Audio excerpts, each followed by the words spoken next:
We will allow local recordings. If you would like to make that request, please indicate so in the chat, and those capabilities will be provided to you. After hearing from all of our speakers, we will have a moderated Q&A. At that time, I'll remind you the instructions to raise your digital hand. I'll call upon you each individually to unmute and proceed with your questions. We'll just allow a moment or two to let Ashley provide the recordings to those who have requested, and then we will begin. Just a note, if you send me the request, this is Ashley, to record, I will approve. I just realized that's the best way. So just send me a request and I'll click yes.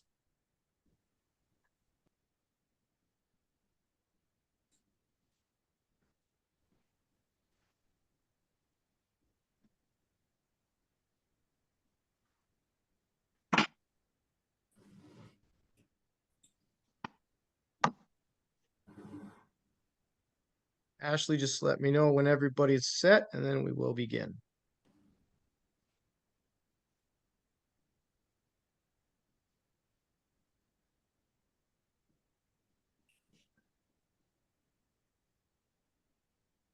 Yeah, I'm just working through these here.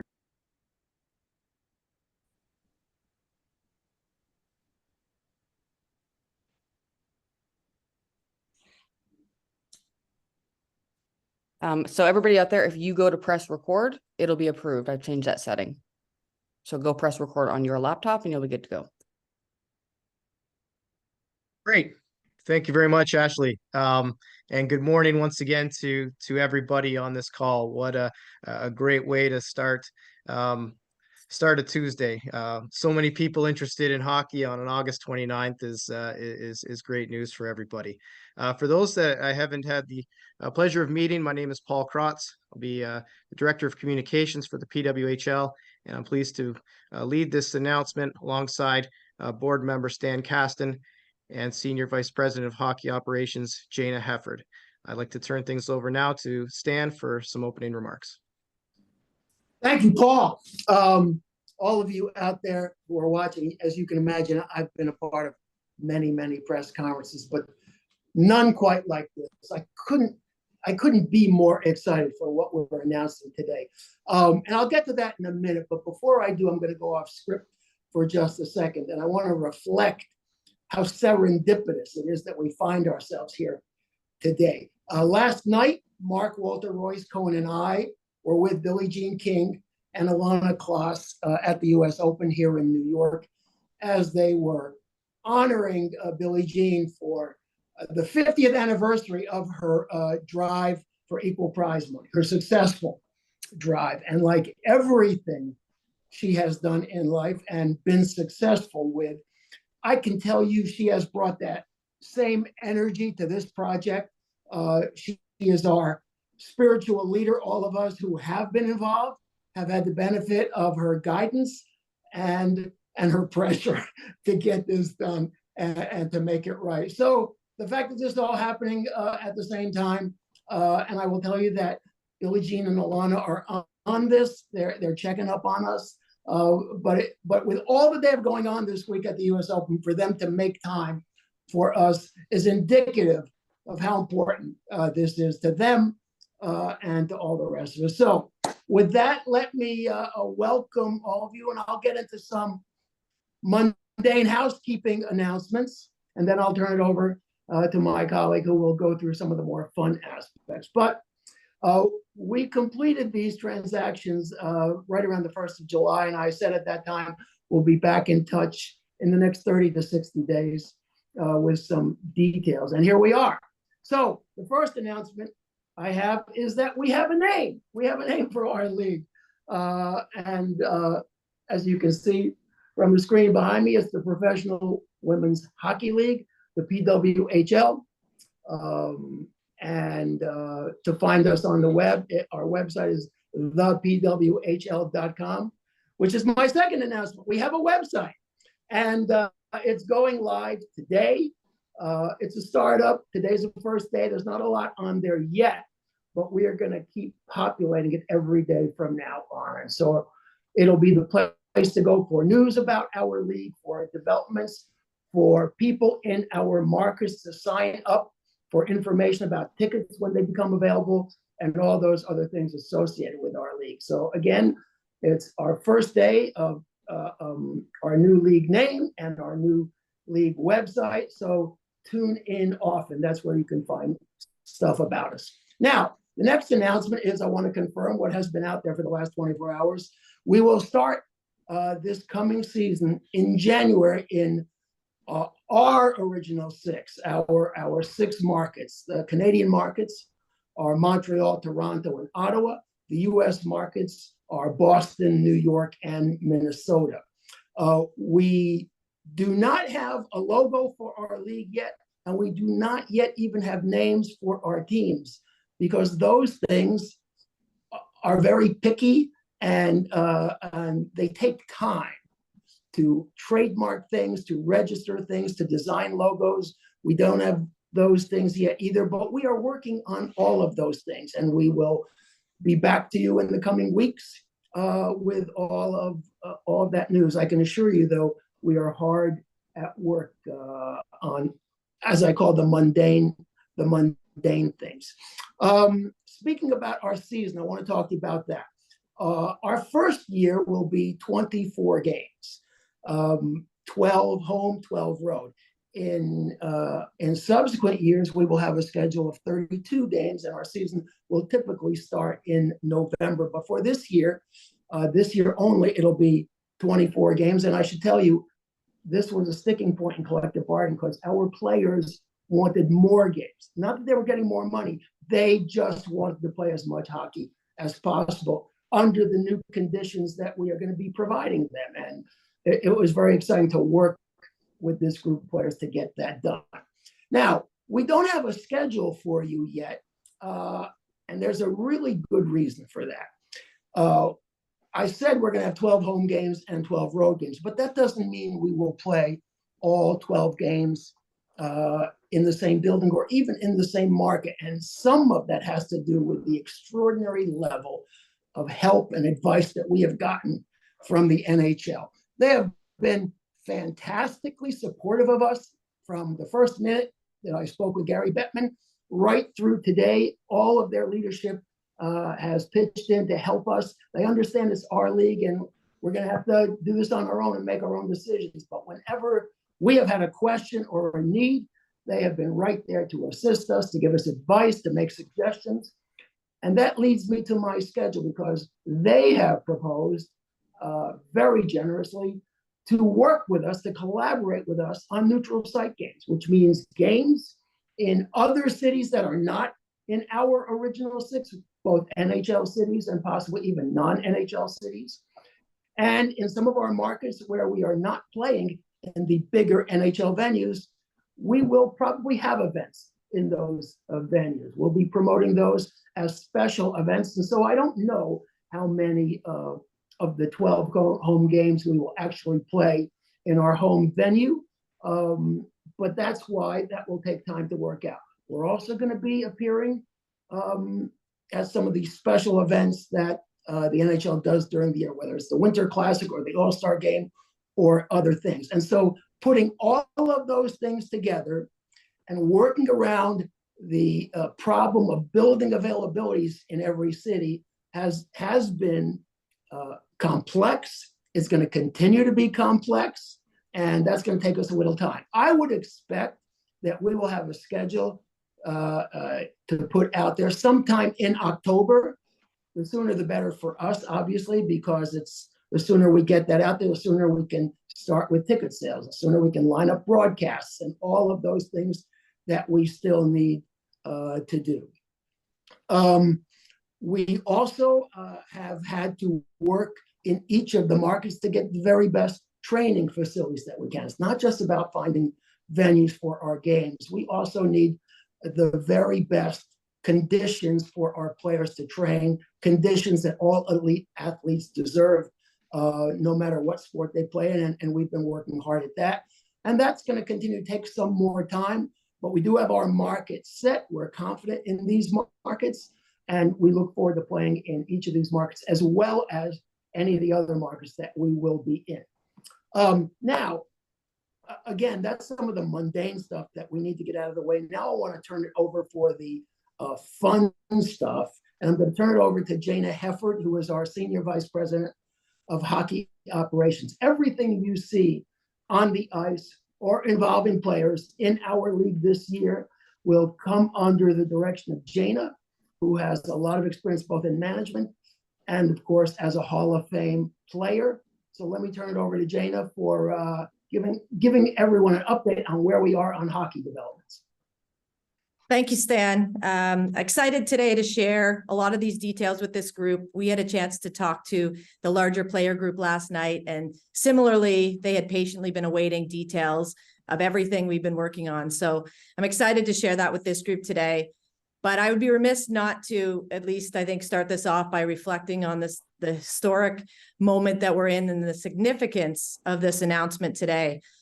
I started playing when I was 6 years old. I grew up as one of very few girls playing the game. I had the opportunity to compete for Canada for 17 years and compete in 5 Olympic Games. But never did I dream of something like this. I dreamt of what I could see, which was the NHL. And so to be able to have something like this today that we're launching is something that is so significant for our sport. And I know that many women before me have dreamed of something like this. The journey to get us here has been long. It's been twisted. It's been empowering, but I'm not sure success comes in a straight line. So I think we're all excited today to move forward together. And as I said, we had a call last night with all the players, and we are committed to this movement and this time for our sport. I'm very excited for the players to be a part of this today. This is what we've been building towards for quite some time, and they're going to have the opportunity to be a part of this special moment. I'm excited for the players of my generation, the ones that came before me that put so much into this. And I'm equally excited for all the new fans of our game, men and women, boys and girls that are going to be inspired by the women that go onto the ice in this league. And we're going to represent what it means to be strong, to be powerful, and to be determined. So we're just getting started here. Now I'm going to share a lot of details about the season, and that doesn't happen obviously with 1 or 2 or 3 people. Our team has been expanding and scaling up, and I'll say we don't have time to introduce everyone on this call, but when you take a look at the website, you'll have a sense of who these people are. And I'm really excited about the quality of people we've been able to attract to this league and who will be a part of this build. It's not an easy lift, but with the right people, I know we're going to get there. And I'm excited to work with the group of people that I have on my team. So as it relates to the player pool, we started out by putting together a player evaluation committee. It was 9 members, and these members represented all the various stakeholder groups in the women's game. So from the PHF to the PWHPA, Hockey Canada, USA Hockey, the NCAA, U Sport, the IIHF, and international players. And what we asked this group to do was identify the player pool that would be available, or we believe to be available for this league. We came up with a list of over 300 players from around the world that we believe are eligible and will be interested in this league. It's a big list, but it's not exhaustive. There is for sure a chance that we have missed a couple players, but we're really confident in that group that we've put together. That entire group of players were on the call last night or invited to the call last night. So we're moving together with that large player group. And that's really exciting. That player group will be provided to the general managers when they're in place as a starting point and as a resource, but obviously they'll do their own work to determine how they build their own teams. And in terms of general managers, we're in the final stages of securing those people. We'll be able to announce those very shortly. We embarked on a hiring search about 4 or 5 weeks ago, and it's been an intense 4 or 5 weeks. But again, really encouraged by the quality of people that have come to the table that want to be a part of this, that bring varying experiences and background. And we know that's going to make us stronger. So that information will be coming very soon to this group. Starting today with the launch of our website, there'll be a declaration process for all players. So we're asking them to fill out a declaration confirming their eligibility for the draft. They'll have until September 3rd to do that. Again, this was communicated to players last night, so it will be in their inbox today, and we'll start that declaration process as of today to understand which players are eligible for the upcoming draft. The draft will occur September 18th in Toronto. So more details to come on that in the coming weeks, but the date is set at September 18th, which will be another historic moment for our sport. Starting on September 1st, we're going to open a free agency period. And for the first 10 days of September, the free agency period will be open, and each general manager will have the opportunity to sign 3 players in advance of the draft. So as of September 10th, we'll have 18 players that will be assigned to the 6 teams, 3 per team. And then following that, every other player will enter the draft. When the draft occurs on September 18th, we'll go through 15 rounds of a draft. So at that point, all 6 teams will have 18 players on their roster. For all players that don't get drafted on the 18th, they ultimately will become free agents and will be able to negotiate a tryout in any market they choose, or negotiate a player contract in any market they choose. So just because a player doesn't get drafted does not mean they won't be a part of this league. They will have some ownership over where they get to try out. Per the CBA, there's a minimum of 28 players that have to attend training camp. So each team will need to secure at least 10 players after the draft to come to their market. So there's a number of these spots that will be available coming out of the draft for players that aren't drafted. Following that, training camp is set to begin the week of November 13th in each of our markets. And on that, throughout this season, we'll be abiding by PWHL breaks, and definitely want to acknowledge the support of groups like Hockey Canada, USA Hockey, the PWHL. They're all incredibly supportive of what we're building here, and recognizing that many of their players, this will be the place that they train and they compete to get ready for those events. So before I turn it over to Stan, I also just want to really express my thanks to Mark and Kimber Walter, to Stan Kasten, Royce Cohen, Billie Jean King, Alana Kloss, for making this possible. Not only do they believe in what we're building here, but they've rolled their sleeves up, they've got to work, and they've committed to this vision of women's professional hockey, and that it'll be first class and it will be professional in every aspect. Billie Jean King and Alana Kloss, as Stan mentioned, have been fighting for women's sports, human rights, pay equity for over 50 years. And it's pretty amazing that their legacy continues to grow today in a really big way.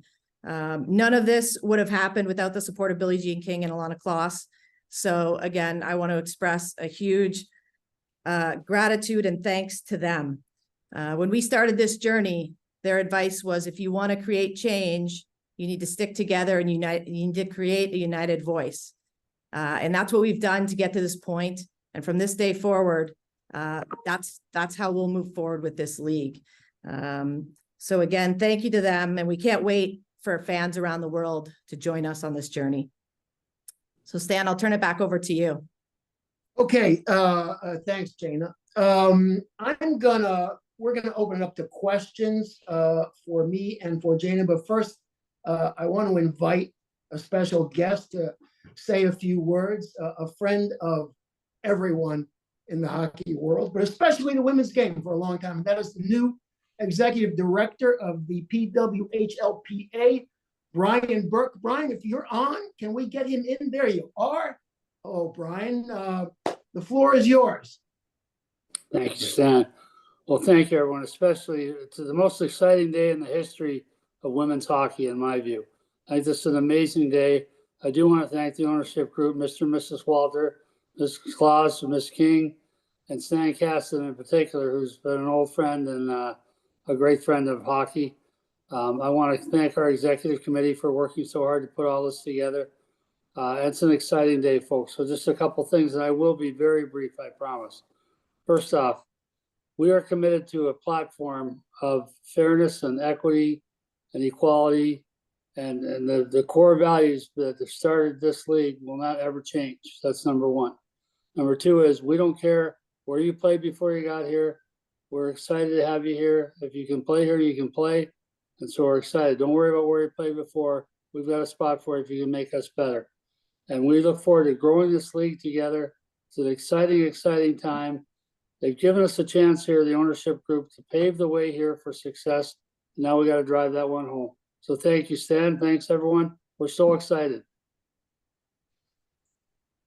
Okay. Thanks, Berkey. Look forward to working with Brian because, as I said, he's been a friend of mine, but he's been a friend of hockey and especially the women's game for a very long time. And I don't think the union could have done much better. So with that, Jayna and I will open the floor to questions. Paul, are you going to moderate? How do we go about this? I will. Thank you, Stan. Just a reminder, folks, if you do have a question, please use the your Zoom module to raise your digital hand. I see a number of questions already emerging, so we'll allow that queue to build. I will call on you individually, at which point please unmute yourself and proceed with your question. We do plan on taking questions for at least the next 30 minutes, so hopefully that gets time for everyone to have their voice. We'll start questions with and just a reminder, folks, when you do unmute, just so we can please identify yourself, not just with your name, but also the media outlet that you're representing. It'll just really help us all get to know our community as we move forward together.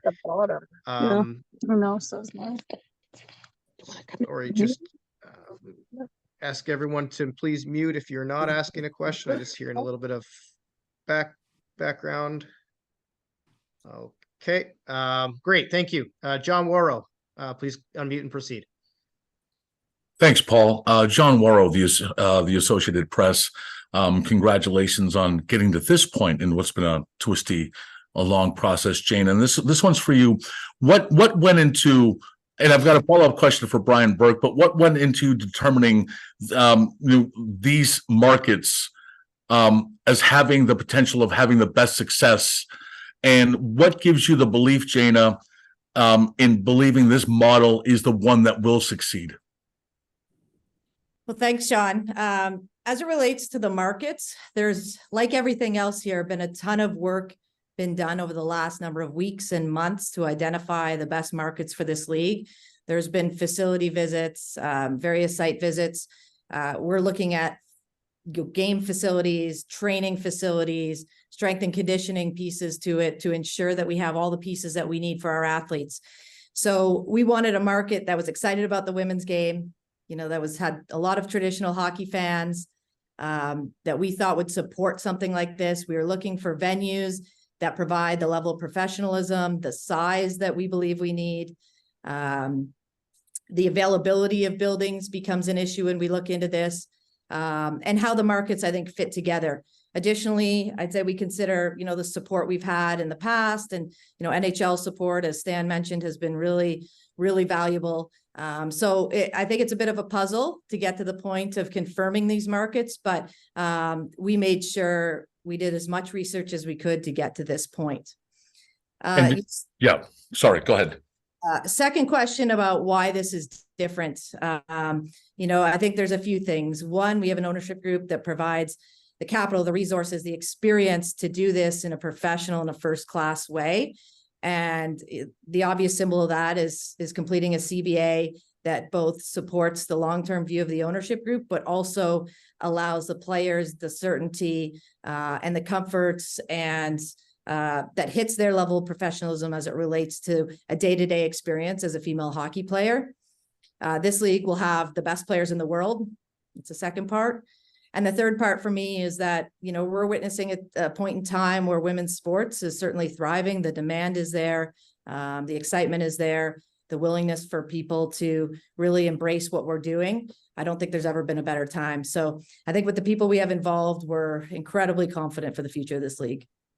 Thanks, Jayna. And just for Brian, you've been a longtime supporter of women's hockey going back, a long time. But how meaningful is this day to you, knowing that you're on the on the association side and that there is a league? Could you have envisioned this, way back when? That's the shortest question you've ever asked me, John. So Thanks, thank Brian. You. No, I what excites me about it is how far the game has come since I first started following women's hockey at any level at all was in Nagano. A lot of people, I think, first got acquainted with women's hockey at the international level. I had seen women play before, but Nagano was a watershed moment for me. And I realized how unbelievably fast, like I said this a couple of years ago, so you can look up the quote. I said, if the women's hockey had come along at the same rate as other sports, Usain Bolt would have run a 10-second 100-meter 10 years ago. That's how fast. The women have improved more in hockey than in any other sport on the planet, in my view. Said it publicly before. So to me, the chances, and I've watched the struggles. I've watched players borrow tape and borrow laces when the teams were playing and had no resources at all. I watched the Calgary Inferno game and watched players passing around a roll of tape, for God's sake. So I've seen now what the hardships they've gone through, the iterations they've gone through to get there to play and to put this together. I'm so proud to be involved. So it was a very emotional moment for me, when they offered me the job. Thank you. Thank you, John. Donna Spencer, proceed, please. Hi, Donna Spencer, Canadian Press. I'll echo John, congratulations for getting to this point. Stan and Jayna, you've talked about how the NHL is very supportive of this league, but could you please drill down into what exactly is the NHL's relationship with the PWHL right now? Is there financial? Is it more in kind? Is it consultative? Could you please drill into that relationship? I'll start. I would say for now you can call it consultative because we're early in everything. Right now they've helped us identify markets. They've helped us talk to NHL teams and to cities and buildings and things like that. And on a sidebar, we've also had conversations about the future, about maybe doing business together, whether it's sponsorships or events together, things like that. But mostly it's support. Mostly it's advice, it's assistance for anything that we have asked. They're not trying to push anything at us. They're just giving us the help that we think we need. And I think that is one of the elements that has not been there in all prior iterations of women's leagues. And the fact that it's there now, I think, is a major differentiator. Is one of the major reasons that I'm so confident about our long-term success. Thank you. Thanks, Donna. Next question come from Erica Ayala, please. Thanks, Paul. Hi, everyone. Excuse me. Good to see you again. I have a question first for Stan, and then Jayna, come to you if that's all right. But for Stan, you mentioned that it would be 32 games moving forward from this inaugural season, and will start in November. This year, we know we're starting in January, but do you have kind of what the parameters are? When will the league be running in this inaugural year? Yeah, we think we'll start as early as January 1, but it'll be sometime right around there. And we haven't built out the schedule. We haven't filled in all of the special events that we might do, either alongside or with the assistance of the NHL. And we haven't accounted for all the breaks in the schedule. Remember, some years are Olympic years, and those are different breaks as well. So we just don't know yet when we're going to end. Figure on the end of May or early June in this year. But I think in most years it will run from November to May, followed by playoffs and of at least 2 rounds, and maybe more as we get bigger. Okay, I appreciate that. We'll follow up for sure. And Jayna, you mentioned that players were contacted. And forgive me if you mentioned this, but how many players right now have been identified in that player pool that have received the messaging in the email and are potentially available to be those 3 players per team to sign contracts before the draft? So we've identified over 300 players around the world. And I just, want to be really clear that if there's a player not on that list, it does not mean they're not eligible. That's just, we put a committee together that we believe has a really extensive knowledge across various groups of players. And we've done our best to make that player pool. But if any player declares for the draft and, they qualify based on their past experience, then they would be added to that group as well. And just a really quick follow-up there. So all of that information is available for any players that have not been identified in that 300 plus. They can access that right now on the website, or how would they get in touch? Yeah, through the website, the hockey operations department can help with that. But we know the network of women's hockey players is quite tight. And so players that are not on the pool or feel like they're not on the pool, I have no doubt will be able to access the information they need. Okay, thank you so much. Thanks, Erica. Ian Kennedy, go ahead, please. Hi there, Ian Kennedy from the Hockey News. Again, congratulations to both of you. My first question, I guess, probably for Stan would be, we've seen a lot of issues with the NHL surrounding international competition. Do you foresee international competition always being a portion of the PWHPL's model and allowing the women to participate for their nations moving forward indefinitely? I do. I think it's a very big part of the ecosystem of women's hockey. And it's a positive part because we know that the games, which are in international competitions, of course, starting with the Olympics on down, those grow our game, those grow our fans, and those make our players better. The competition to participate in those games make our players better, which will make our product on the ice better. So yes, I definitely foresee that being part of our permanent long-term plan. Thanks. My second question is for Jayna. It has to do with the player pool. We know right now that a lot of European players are under contract.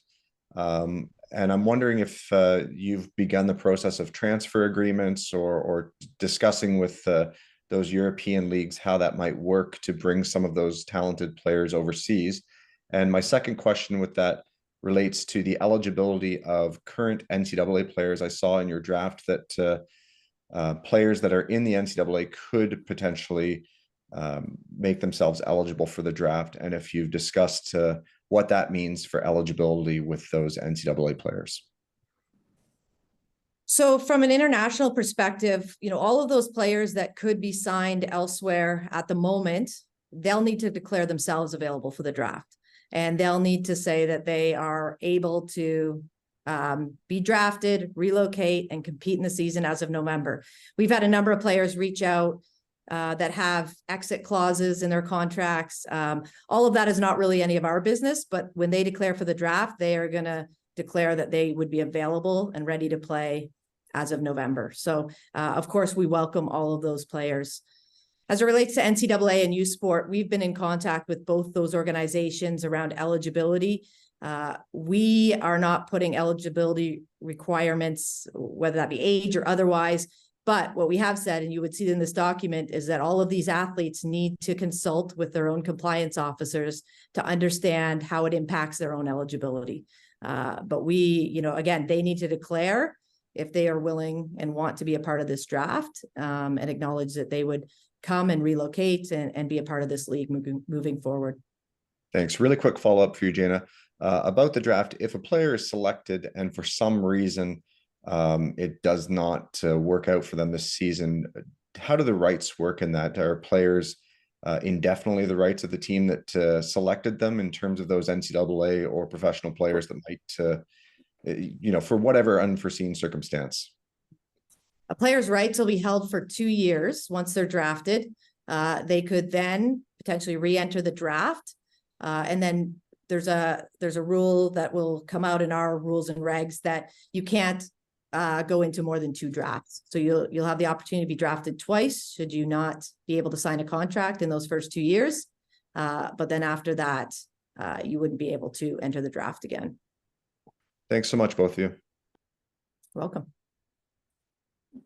Thanks, Ian. Haley Salvian, go ahead, please. Thanks, Paul. I guess I'll follow up quickly on Ian's question because I'm curious about the NCAA as well. I guess this will be for you, Jayna. I'm sorry to kind of repeat on that, but just to be clear. So could a player who is in their final year of eligibility in college declare for the draft, get drafted, not sign yet, like play an NCAA season and then sign at the end of the year to play once their college season's over? as long as they're, once they talk to the consultation, like, is that something that would happen? Like, essentially a GM could draft like a Sarah Fillier for the idea of having Sarah Fillier in June. So we don't believe that's possible because Okay. they're actually declaring for the draft, similar to what happens in sports other than hockey in the NCAA. Right. And we were on with the NCAA as recently as yesterday to confirm these details. And the important part in this for us is that the players need to consult with their compliance officers to understand the impact to them should they enter the draft. Okay, thank you. And then just to follow up again, it's a bit more from the press release and notes that came out. In the draft selection process, it says that there's going to be no draft picks traded until at least the completion of the 2023-24 season. Is that like selected players or the picks themselves? So like Toronto can't trade down in the draft with Montreal, or is that about the players? So that's the picks themselves. Okay. So there can be player trades that happen as of the first game. Once puck drop happens and the season starts, player trades are possible. But there's no trading of draft picks until the completion of season 1. Okay, thank you.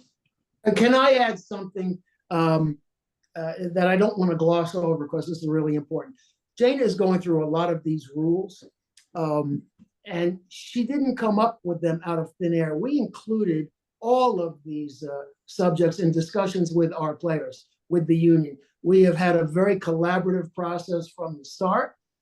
At the end of the day, the ownership will have the prerogatives to do what they think is best. But on all of these subjects, we spent a lot of time and really came up with these rules as a result of the conversations with our players.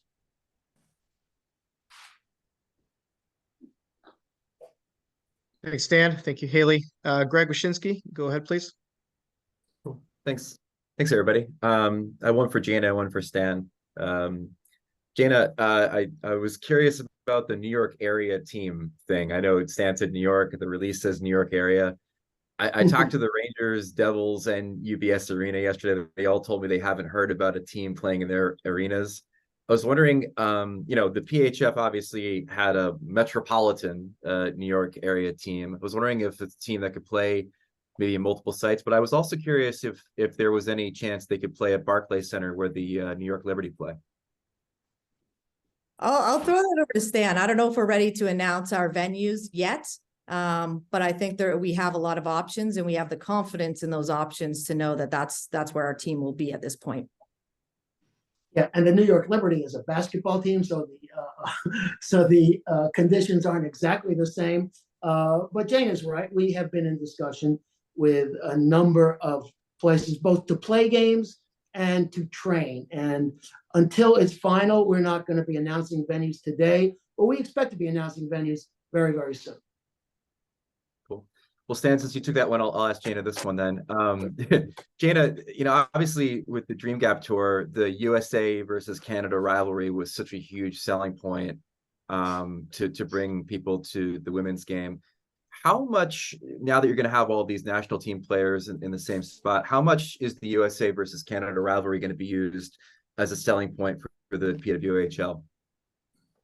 Well, I think, Canada-US rivalry is always a selling point. I think it's something that fans love to watch, love to see, players love to be a part of. So that will remain. To Stan's point earlier, this is about growing the game. So I think it's going to be a big part of what we do. And I imagine moving forward, as I said, we've got a great relationship and support coming from Hockey Canada, similarly from USA Hockey. So I think we'll find ways to work together through this. These are the same players. Our motivations are all the same to grow the game. And I think, anytime you have a rivalry like that, you want to keep that alive. Thanks, Greg. Our next question comes from Alex Azzi. Go ahead, please, Alex. Hi, thank you so much for the time. Following up actually on Greg's question about New York City region, is the team definitely going to play in New York State, or are New Jersey and Connecticut also options? They're options. Again, we're exploring all three of those places, and you'll just have to hold on a little while. We're very close to being able to announce the venues. We just aren't aren't ready to do that yet. Following up on that a little bit, I know that you're planning on playing in larger venues and getting people into those. As much as I think we all know that people love women's hockey, they also have to know that it exists and is there. Could you speak a little bit about your marketing plans and what they look like between now and January?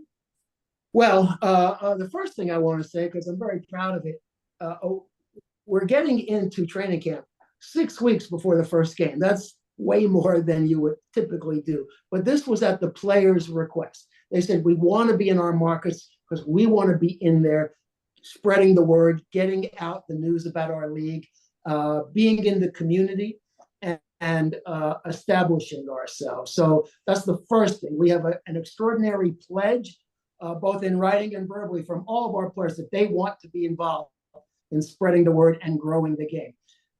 Aside from that, I can tell you, we will be dedicating real money to real budgets for promotions, especially for community affairs as well.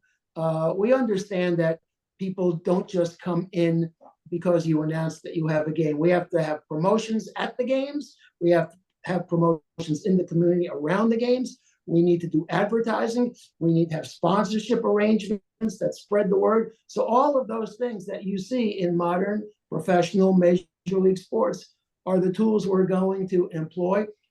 And a couple other things. I said this from day one. I'm going to make mistakes in year one. Okay. I think all of us are going to make mistakes in year one. Be patient with us. Some of that is because we did get such a late start, and we really did. We really didn't get going till the beginning of July. And that's partly to blame for some of the hurdles we have to clear. But also it's learning about how to put our best foot forward. We are going to be in some bigger buildings, but we understand there'll be nights when those buildings don't look great with however many people we have there. So we're working with setting aside some areas in buildings to make the game look better. We are in some big buildings, but we're also in some smaller buildings. We're in some AHL and OHL buildings, which we think for us right now is a better size than NHL buildings. But over the course of the year, we will also be in NHL buildings in NHL cities. So look, it's a big job. It's a heavy lift. As I said, we're going to make mistakes, but we're going to learn from those mistakes. Year two will be better than year one, and we will have a lot more lead time to prepare for year two. One more follow-up, if I can. What in the past, players haven't always had full staffs, and I'm talking people with full-time jobs. This is their only job. Can you speak to how many staff you're planning on hiring, both at the league level and on the team level? I'll let Jayna take that over because she's worked diligently on templates for each franchise. Yeah, so at the team level, we're looking at staffs of 11 to 13 people, the majority of them being full-time employees. So that would be 6 teams full of that. Because we're a single entity, we have a lot of support coming from the league level as well. So we're building out a hockey operations office that will also be there to support the teams. And then additionally, we've got a whole nother business and commercial side that will also be working to support these teams. And there'll be some folks on that vertical that also support the team at a local level. So, I can say when you started this with in the past, this is unlike anything we've done in the past. And I can speak to that just simply from, the hockey operations group. And that's going to flow down through the entire league and every team. Thank you both so much. Thank you, Alex. Alex Silverman, go ahead, please.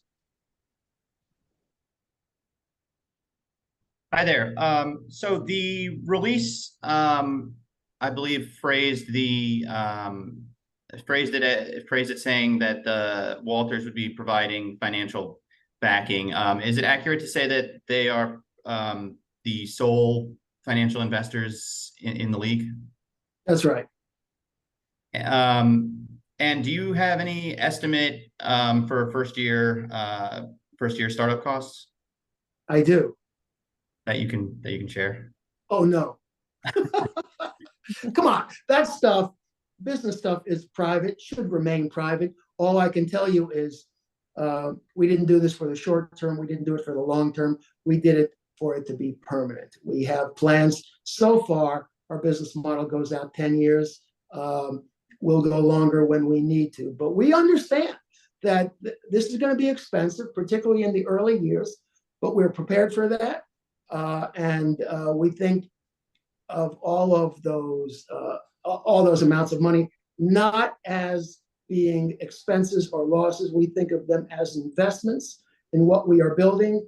We think this is ultimately going to be a very successful business, a worthwhile business. But I do have to say this, one really important thing to you. When these deals were done, and this was as complicated a procedure as I've ever been involved with, not the biggest deal I've been involved with, but getting both of these transactions done simultaneously, it was complicated. And when we were complete, Mark and I and Royce, we were sitting down and talking about, reviewing where we were, talking about the business side, talking about the hockey side. And when we're done, Mark said to me, but you know what, more importantly than that, Stan, we've built something important. That was his principal motivation, that we have done something that didn't exist before, a professional major league environment for the world's greatest women hockey players to play in, with the conditions and the guarantees that all elite athletes anywhere deserve. And we should be very proud of that, having nothing to do with the business or the hockey product. And when you say both transactions, you mean the PHF acquisition and the CBA, is that correct? Yeah. Mm-hmm. Yes. And as far as markets, can you talk about the decision to start with 6 specifically? And I mean, are there plans to potentially expand beyond that within that 10-year forecast you mentioned? For sure, there are plans, but nothing concrete. I will say this, it's interesting to me, and within a very short time, Mark and I, after the announcement, Mark and I both fielded calls from people who wanted to buy teams. That let us know we were on the right track. We don't have teams for sale, at least not today. Might we in the future? We might. Will we expand? We certainly expect to expand beyond the 6 teams, but we want to, get our model right first. Make sure we had the people in place, the processes in place. And so let's start with 6. We didn't think it could be less than 6, but we thought it was a good number to get a good level of competition. We are in good, solid markets, all of which you could consider a hotbed for hockey fans.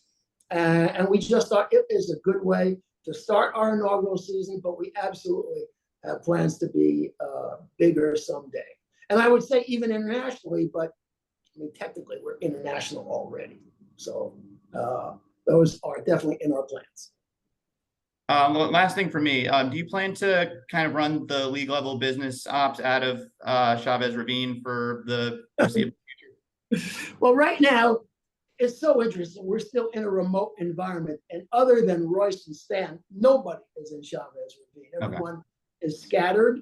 To the extent we have a locus of operations, it would be Toronto right now, because that's where Jayna and a lot of her staff are located, but not all of her staff. So for now, we are operating remotely, but collaboratively.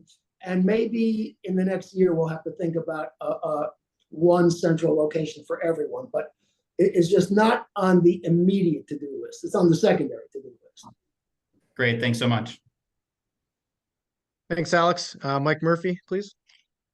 Hi, Mike Murphy, Dice Garden. Thank you all for your time. 2 questions, primarily for Jayna and Brian. Jayna, I was wondering if you could speak to, with your experience with the CWHL and what you saw on the NWHL and PHF, the difference in what you're hoping to see just in terms of player resources. The story Brian told about like sharing tape, and we know that's such a big part of this pro lifestyle, pro experience, what we've all been striving to see in the women's game. How much better do you forecast things looking in the PWHL?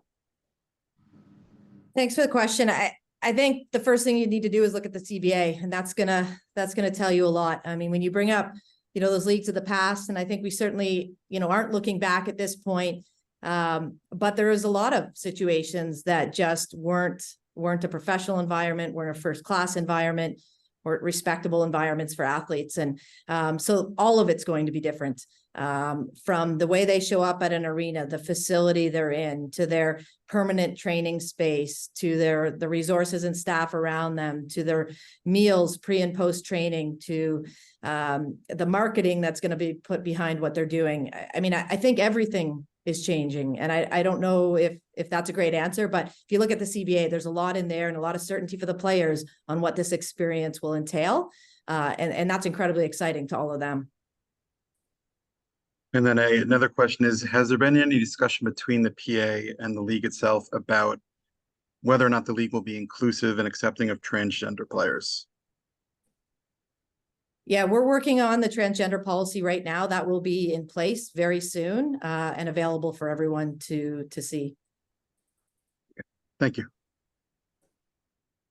Thanks, Mike. We are a couple minutes before 12. I know we started late and I still see so many hands. So we are prepared to take questions for another 15 minutes or so, but to be mindful of others, let's limit our questions to one and a follow-up for the same individual if needed. But let's try to get through as many more as we can. Really loving the participation and don't want to leave anyone out. But next we'll take one from Angelica, please. Hi, everyone. Angelica Rodriguez from the Ice Garden. I just want to follow up on Mike's question regarding the transgender policy. Are there any specific organizations that you're collaborating with? And, are there a little bit more particulars that you can share with regard to that? I think much like all our rules and policies and protocols, they're all a work in progress as we speak. But we've secured, various people to help us with that. So nothing we can share at this point, but we will be at a point very soon where we can share that. Okay. Thank you. Welcome. Thanks, Angelica. Esteban, please. Hi, y'all. This is Esteban Bustillos with GBH News in Boston. Thank you for the time. Jayna, I think this question is for you. I know there was when the acquisition of the PHF happened, there was a lot of, maybe I think you can describe as confusion, initial shock. What has the messaging been like to the former PHF players about what their role in this new league will be? Well, as I mentioned, we spoke to this player pool last night. There was over 300 players invited to that call. That represented PWHPA players, PHF players, international players, NCAA graduates. So it was a large pool of players, and the message was the same as what you heard Brian say earlier today, and that we've continued to say that this league is for the best players in the world. It does not matter where you come from, where you played in the past. This is simply about the best players. And I think, last night seeing all those players together on one call was a great sign that, now they're one player group. There is no more PHF or PWHPA or international. We are one player group of the PWHL. Great, thank you. Thank you, Esteban. Ken Warren, please. Oh, yeah. Thanks, guys. Congratulations. And thanks for the time. I guess, Stan, this is for you. I know it's a collective right now, the PHWA, and you talked about maybe people reaching out to buy teams. Is there an idea down the road for these individual markets to be owned in that market? And I'll include in that, can we give a range of ticket prices maybe for people when they're wondering whether they want to invest in these games? We don't have any current plans to sell teams in any particular market to individuals.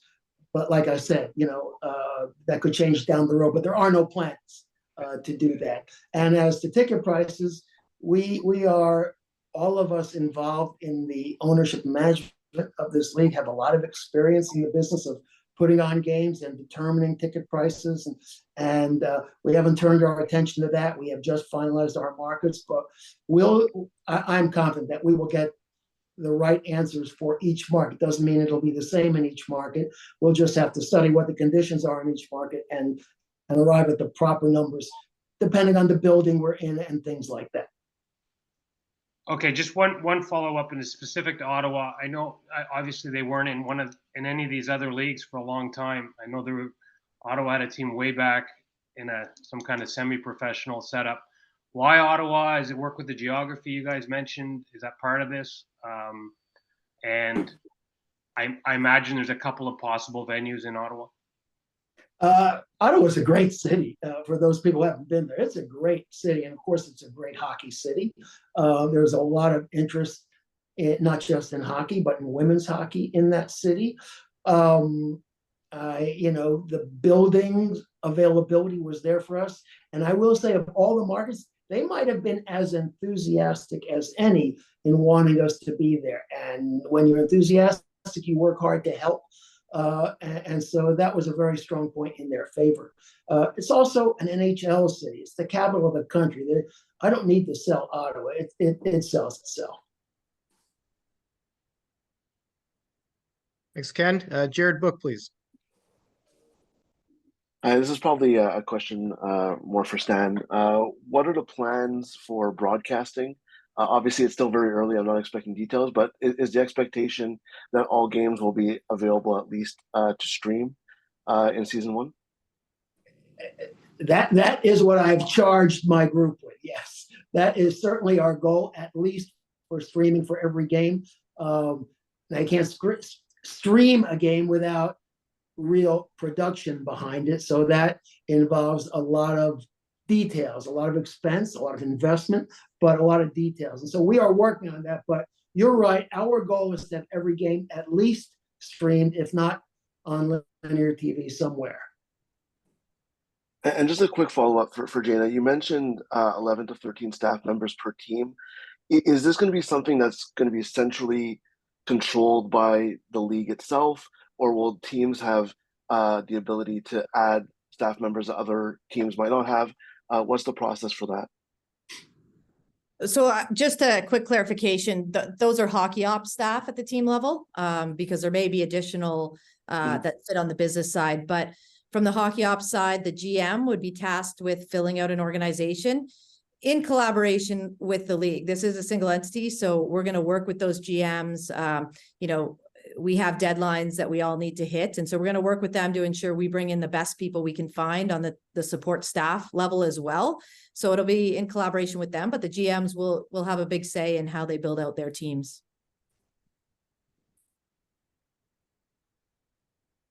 Thanks, Jared. John Shipley, please. Hi. First, I want to congratulate you on having so many ducks in a row. Right? You've got an answer for almost everything. Jayna, this is for you. We talked about this a little bit ago about Minnesota, and there was a lot of worry here that the travel would be prohibitive for the league. And can you maybe fill us in on why Minnesota ultimately made the original 6 cut? Well, first and foremost, the state of hockey in the United States. And we know there's a number of players that have come from that area. We know there's a huge fan base. And I think one important part as well, when we looked at these markets, it wasn't about whether there was a PHF team in the past or a PWHPA group in the past. It was just about finding the right markets, the right partners, the right facilities, availability. I talked about this a little bit earlier, but it's a bit of a puzzle to put together. But Minnesota was always a priority market for us, and we just had to get to a place where we felt comfortable that we had all those other pieces as a part of it. So it's a market we're incredibly excited about, and we know the strength of it as it relates to hockey. And then real quick, with contracts, do you have a limit right now on how long a contract can be? Like, can you sign someone to a 10-year contract? You have this 10-year business model, or are there any limits in that? Well, per the CBA, there could be 6 players that are on 3-year deals. Majority of players will be on 1- and 2-year deals as we launch this. Now, those things may change over time, but in year 1, that's the way it'll look. Okay, thank you. Let's take another Minnesota question from Rachel Blunt, please. Thank you. Rachel Blount from the Minneapolis Star Tribune. I think this is best directed towards Stan. What has your research told you about the potential market for professional women's hockey? How big could the fan base be? And how did that play into your selection of the markets and your continuing discussion of the size of venues you want to play in? Well, I can't give you specifics about our research. I will tell you this, though. We are active in sports, our ownership. We are active in women's sports. And we understand what is happening right now in the growth of women's sports and the value of sports property. So we're very mindful of that. That's why we thought this was a particularly good time to get involved in an area that was a niche that was wide open. We had an opportunity to sign the best players in the world, do a collective bargaining agreement which established stability for both sides for the long term in an environment, women's sports, that is skyrocketing. So we thought that's a smart place to put our money, and that's what we did. Next question will come from Alexandra Pratt, La Presse.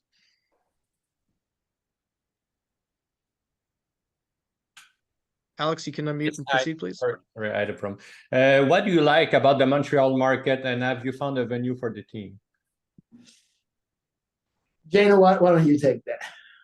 Well, much like we've talked, we love the Montreal market. It's a hockey hotbed here in Canada. It's certainly, it feels like a no-brainer to have a hockey team in Montreal. As it relates to venues, similar to what we've discussed, we're not prepared to announce those yet, but we do feel like there's multiple options in the city. So this is a market that we're really excited about, and we know we'll be very successful with the passionate hockey fans that exist already in Montreal. Okay, great. And the free agency market opens on Friday. Do you expect to name every GM before Friday? We're hopeful that will happen, yeah.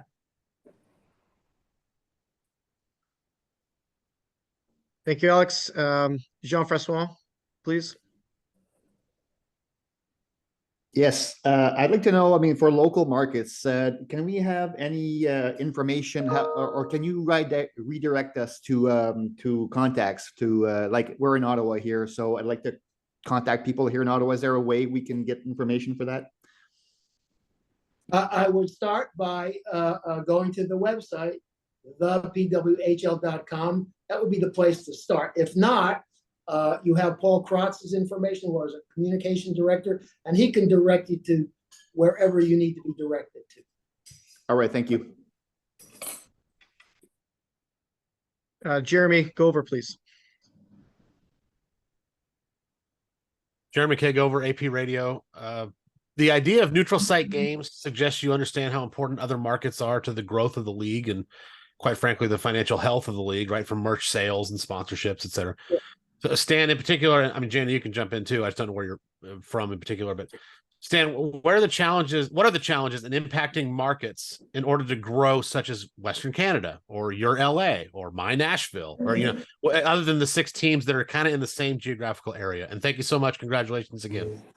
Thank you. Well, you mentioned merch. That's another thing. We don't have any merch yet because we don't have team names and we don't have logos. So we've got a lot left to do over the next 4 months, and that's just a part of it. But obviously, the more promotion, the more we get our word out there, the better off we are. And that is why the help of the NHL has been instrumental in our formation of our plans going forward.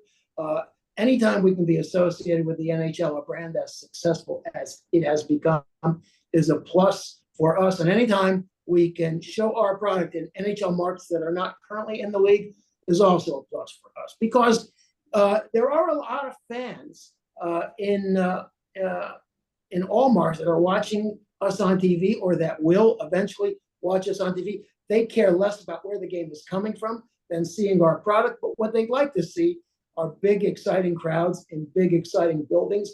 And that's what we eventually hope to get to. Maybe not all of that in year one, but that's certainly in our planning for the future. Simon Hopkins, please go ahead. Thank you. Hi, Simon Hopkins from the Ice Garden. Jayna, you sort of spoke earlier about the process that was done to pick some of these markets. They tend to be pretty geographically clustered in one area on that North American map. How much of a priority was keeping these teams close together for you guys? I would say it was a consideration, but not a requirement. We looked at a number of markets that would have been slightly outside of these geographically, but really it came down to we had to get these original 6 right And we had to have all of those things that I've already discussed a few times, all of those puzzle pieces come together in each market. So we know there's a lot of excitement in other markets and other markets that will be successful in the future when we get to a point to expand. But right now it was really about finding the right markets, period. And that's how we came to these 6. And in the CBA that we have thus far, it talks about player accommodation and travel. And on those longer distances, they are the league's obligated, or the teams are obligated to fly the players when it's over. I think it was something around 400 miles, 6 hours ish, which means pretty much every Minnesota game they're going to be flying to Minnesota or flying out to the other cities. Is there a worry that that might be a bit of a financial burden on those specific teams right now, just Minnesota, but anyone else that could get added in the future on those farther off places? Well, first of all, just because a game is scheduled in Minnesota doesn't mean it'll be taking place in Minnesota. I've explained that before.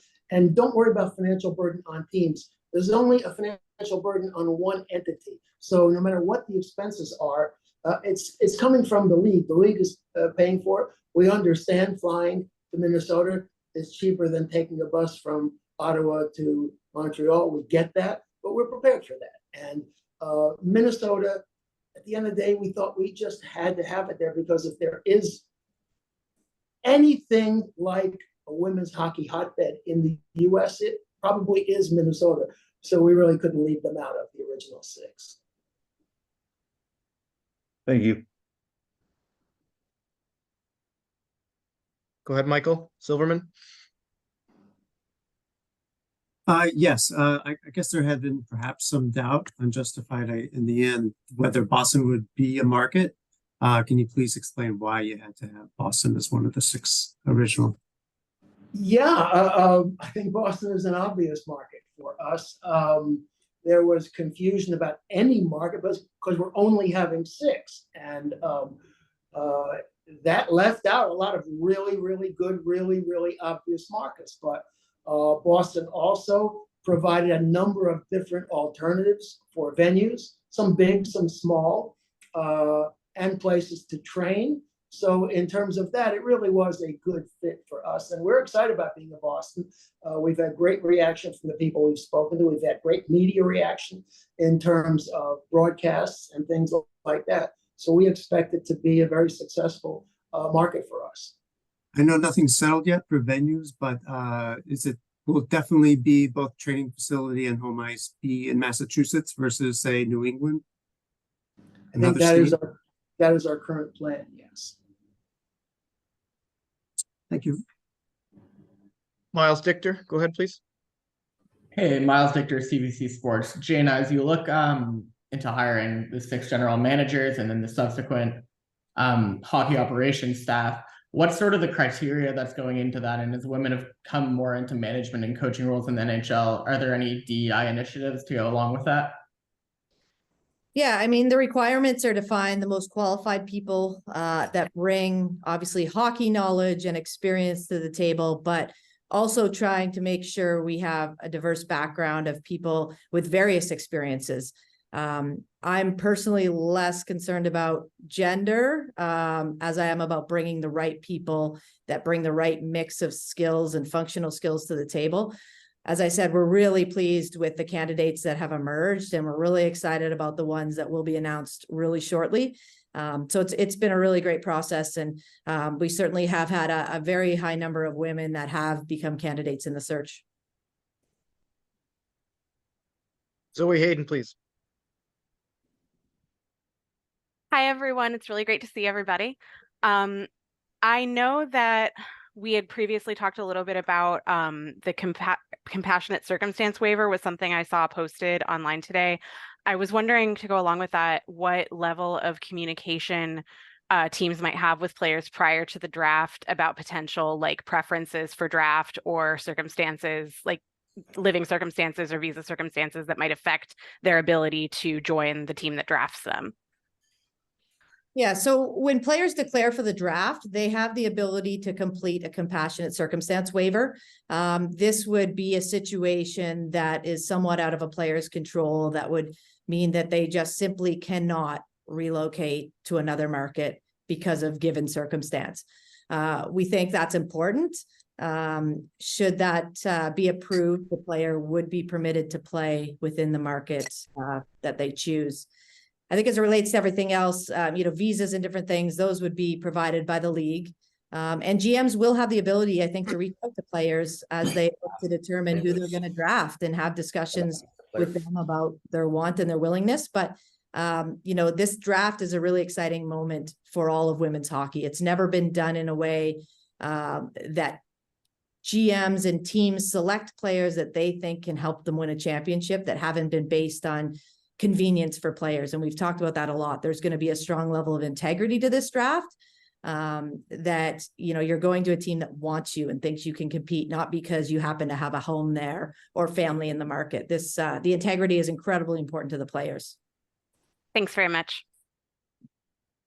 Everybody's been so gracious with their time. I don't want to wrap yet, but no new hands. We're going to get through the ones that that have been waiting patiently, and appreciate Stan and Jayna and everybody else for their time.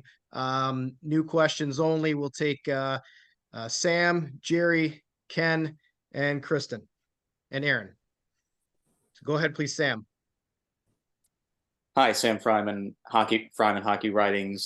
Very appreciative of both of you for your time today. My question is mostly, for the most part, women's sports, the momentum has never been higher. It's never been a better time to be a fan of women's sports. So I was just wondering what any possible efforts may be to really cross-promote with other large women's professional leagues, such as the WNBA or the NWSL, or how much you may have learned or will continue to learn in terms of their marketing efforts, how they broadcast their games, etc. And if you're really looking to learn from there. Well, not only do we own properties in other leagues, we know people in all of those leagues, and we always talk about things. We always observe what other leagues are doing, what has worked, what doesn't work. We understand every market is different, and just because something works in one place doesn't mean it'll work in another. So that's a constant challenge for all of us in sports, no matter how big the team or how small the team is. But yes, reaching out to people with experience, with expertise, with advice is important to us, and that's why it was such a great head start for us to have the support of the NHL, because that is the best and most relevant experience we can have, and their advice has been invaluable. Okay, thank you very much, Sam. and appreciate your time. Yep. Go ahead, Jerry. Good afternoon. Thanks for taking the time. My name is Jerry DeSimons with the Collinsville Press out of Connecticut. Can you talk a little about the decision not to include Connecticut in your original 6? Well, as I said, we had a lot of great cities. There's certainly more than 6 that would deserve a team and could support a team. And whoever's not there at the start may well be in our future going forward. We just thought the 6 that we chose provided the best collection of attributes that we needed. And I can't be more specific with you than that. But I will say, we know there are a heck of a lot more markets than just our 6 that can and will be supporting a team in the PWHL. Are there some minimums? I've heard you talk throughout the day here about big buildings and big crowds and things like that. Are there some minimums that the size of a facility that a market will have to have for play to begin? Not specifically. And again, in this first year, we may have to make some compromises and play, in some cases, in smaller buildings than we want, say a couple of thousand. And in some cases, we'll have no choice but to play in bigger buildings than we would prefer.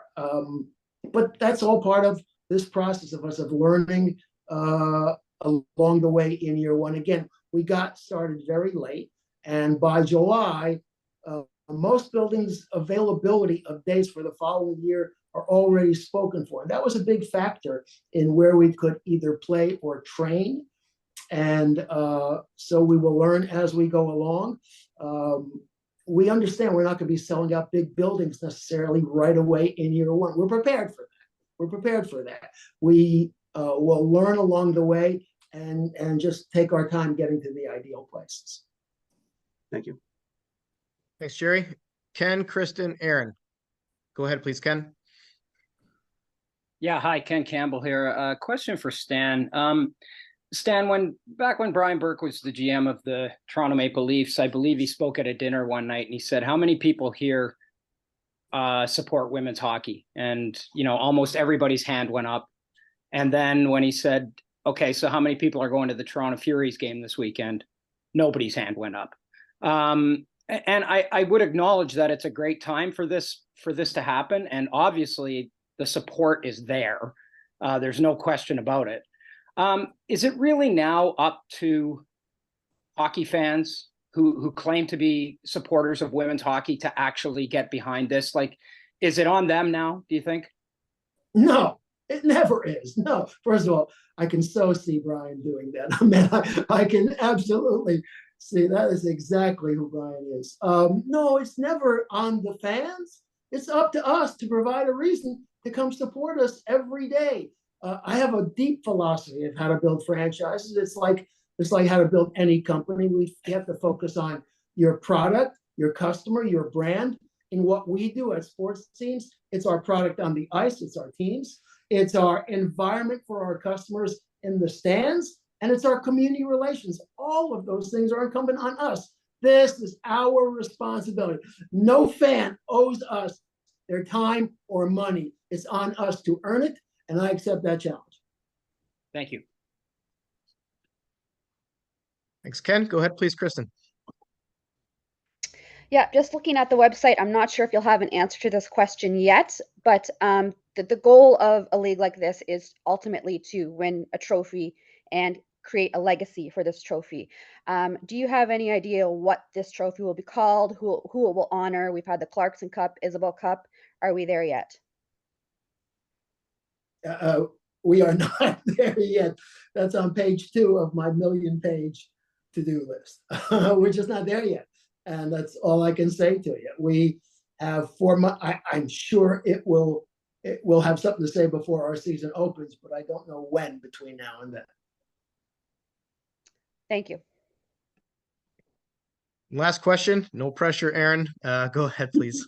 Bring us home. So first of all, congratulations to all of you. My question is just mainly as far as player development. I think this will probably be for Jayna, but you mentioned 28 players will fill out the first rosters. Obviously, 28 will not fully play. So I'm wondering, is there something maybe in-house that these teams will foster player development? I don't know if some of those players will be part of that. And I'm just wondering if there is a long-term interest in building that out, maybe not for the version 1.0, but maybe 2.0. Is it part of the long-term model? I'll mute myself. So just to be clear, the 28 players, that's a minimum number of players that need to attend the training camp. The roster will be cut down to 23 active players throughout the team. There is an ability to have a reserve player pool, which is sort of separate from the 25 active players. I think, to your point, down the road, we expect there will be all kinds of development, potentially other leagues, minor leagues, whatever that looks like, but that's certainly not a year one piece. But what is a year one piece is continuing to provide player development opportunities for the players we do have. Again, these players deserve the best as it relates to skills coaches and head coaches and assistants and video coaches. And we'll have someone in charge of player development and scouting. And so all of those things will exist in our hockey ops group. Thank you, Aaron. Well, wow, everybody, we did it. I appreciate everybody's time and certainly your passion and dedication to professional women's hockey and your support of the PWHL and this groundbreaking foundational based announcement today. If there are any follow-up questions or if something we didn't get to, please send an email to me. My address is paul.krotz@thepwhl.com. And we can certainly get responses that you need. We're not finished with news coming hopefully later this week, as Jayna alluded to. We hope to announce the 6 team general managers. Stay tuned to the website and to your emails. We will try to coordinate some media availability just like this with our GMs when that time comes. And again, more information to come this week. Again, my gratitude to Stan and to Jayna, as well as Brian Burke for your time today and taking all the questions. And most importantly, to everybody on this call, your coverage and support of women's hockey is outstanding. We're off to a great start. Look forward to seeing everybody on future calls and around the rink this fall and winter. Thank you again, and this will conclude today's call. Thanks. Thank you.